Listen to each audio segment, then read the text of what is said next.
Food-wise, I was able to survive in Trinidad and Tobago with 100 TT, which is about 14 US, right? $14.50 US.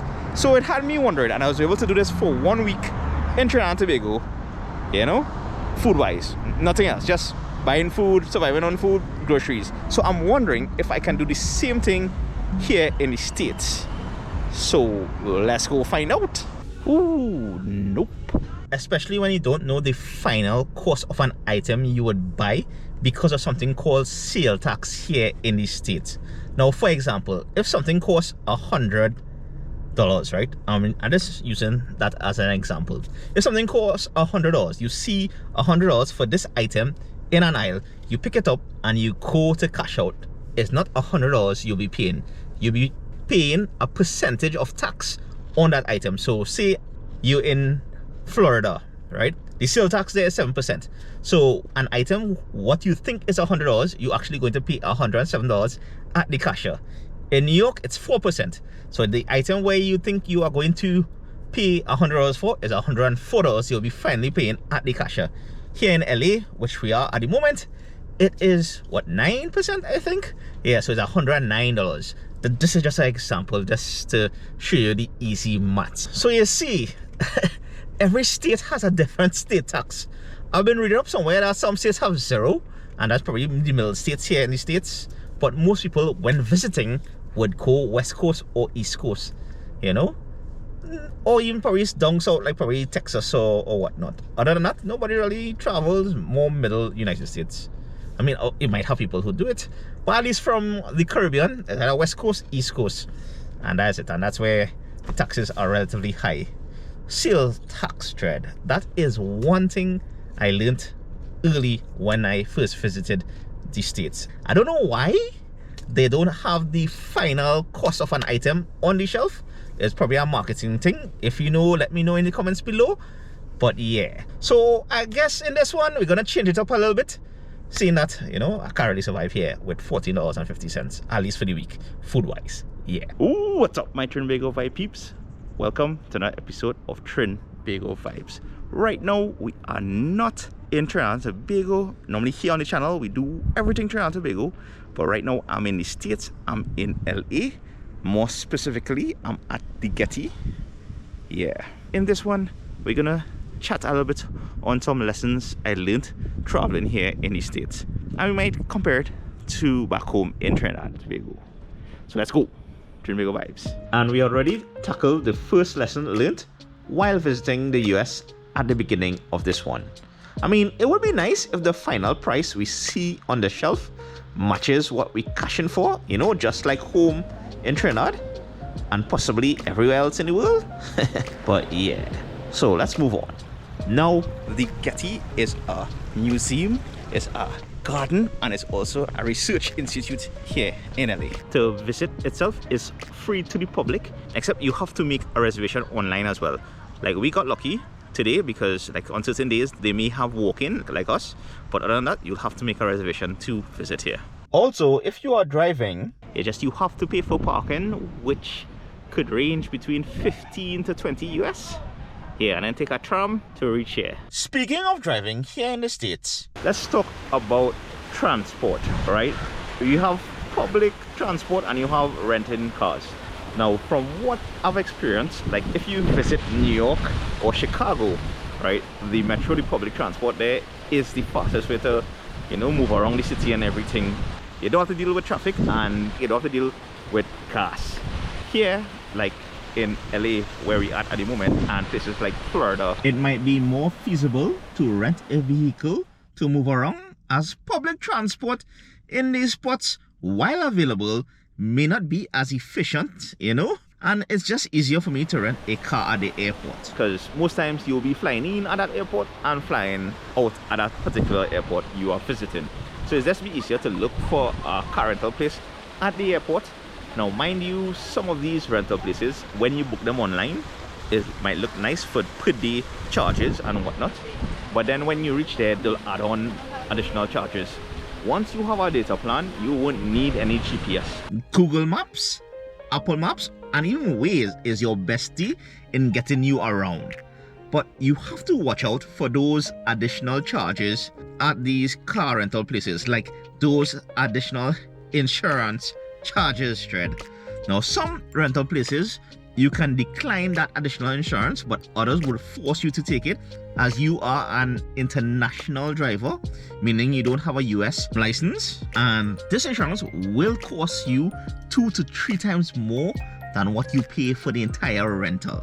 So that is just something to note and something to look out for if you're looking to rent, that is. Also, it took me some time to adjust driving on the opposite side, as they drive on the left hand side here in the States, whereas back home we drive on the right. But I always use the trick where the front passenger is the nearest to the pavement. That helps me a lot, and that can help you too if you are planning to drive here in the States. But this is not for those of you who doing this on a normal basis. I wouldn't lie though, we're in the central gardens of the Getty, which is pretty cool.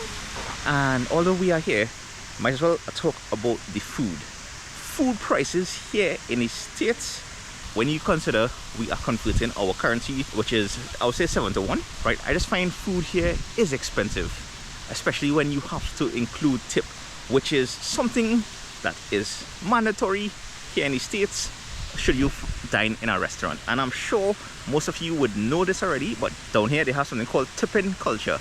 And I might get a little flack for this, but that's alright. We have to talk about this a little bit, right? Because that was the first thing I realized when it is you visit a restaurant here in the States, you are expected to leave a tip, which is fine and all well and good depending on the service, because here apparently they don't have a proper livable wage, right? So they depend on tips for their salary in a sense, as compared to back home, right? Those in the hospitality service do get a relatively decent salary so that they can survive in Trinidad and Tobago more or less, and tips is bonus. But here you have to tip your waiter or waitress accordingly, and nothing wrong with that depending on the service you get. Only problem I have is now is expected that to tip 18%, 20%, 25%. So those are those extra things you have to take into consideration if you're dining here in the States.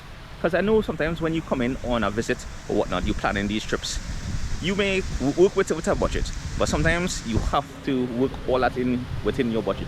Similar to what I was talking about with the car rentals and insurance, sometimes you may not even cater to paying insurance until you reach there, or they may have other fees that you are not aware of. So it's always good to do your research, but that is something else I learned while here, that tipping culture. And when I said culture, I mean that's just how it is, and hopefully in the future, you know, they don't have to depend on tips like other parts of the world, I'm sure.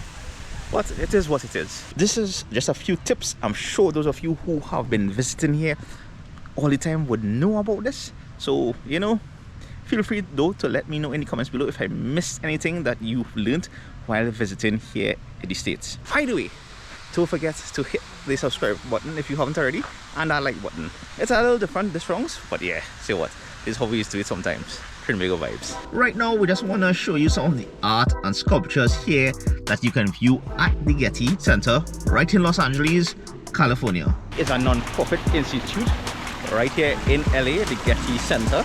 Trend, these are cabinets, you know. And they open till 5:30, I think, from 10 in the morning till 5:30 in the evening. So like I said, it is free to visit. I like these experiences a lot. Yeah. It was fun to see those sculptures and also the paintings from, I guess, the Renaissance era. It's like, especially the architecture, boy. Wow. So ornate. Yeah, detailed. Oh my gosh. Really nice. And it was nice to walk through the flower garden too. Yeah. Yes. I personally, I really enjoy these kind of things. I mean, to me, yes, I do also like going to, you know, ticketed events and, Yeah. you know, experiences and stuff that you pay for. But I also like these where, you know, you can just walk around and kind of have your own experience. Exactly, your own pace. Yeah, at your own pace. Your own pace, yeah. That's kind of cool. And you could literally spend the whole day here exploring everything. So yeah. So expectation versus reality. You know, on TV sometimes we'll see certain areas, certain destinations, certain spots that we're like, hey, let's go check out this, you know, because we've seen this in the movies. We just want to go and see it in real life, especially when we're in the area or visiting. So, and sometimes when we go to these places and it's a little bit run down, sometimes it may go beyond our expectation, or it might be exactly as we saw it in our screens, in our minds, and how we view it in our minds. But most times is not. Sometimes it's just be plain, sometimes it's be a little meh. So sometimes I find it easier to tone down your expectation of visiting different spots, different areas right here in the States. Sometimes for me it's easier just to go a place and just look up things to do, but at the same time don't expect too much and just be amazed of what I find. And yes, traffic, right? I cannot stress to you enough, 3 and 4 and 5 lanes of traffic here in the highways and the normal side roads is like a lot of different traffic lights, one after the next. I mean, I know back home, right, on our highway, people spend like 2 hours, probably sometimes 3 hours, depending on how far they're going in traffic. But imagine here, where the population is what, 10 times ours? You could imagine the amount of cars here. And that is something I had to get accustomed to, especially like when I was flying in on an evening. You see the morning time between, I would say, 7 and 9, and the evening time between 3 and 5, sometimes 6 o'clock. Yeah, if you on these roads during that time here in the States, like you're renting a vehicle and you're driving, just expect to encounter traffic, especially on the freeway or highway. Yeah, it's interesting to see, like, you know, 4 and 5 lanes of just cars straight. Oh yes, and one thing I forgot to mention as well, and we found this more in Chicago, a good bit of places are going cashless. Yeah, I mean, here we are fortunate so far, everything we went to taking cash, but when we was in Chicago, a good bit of restaurants and a good bit of spots we went, it's only credit card only, or you know, the cash apps on your phone. So yeah, so that is also something to note for, you know, any future visits. Yeah, so hope you enjoyed this one, and I'll see you all in the next one. Go on later. I'm sure Miss Wendy would enjoy these kind of flowers. By the way, you could also check out that video, The Garden by Wendy Lee. Yeah, right here, pretty cool stuff. She has bromeliads, well, not exactly this color, but something similar, just in case you were wondering.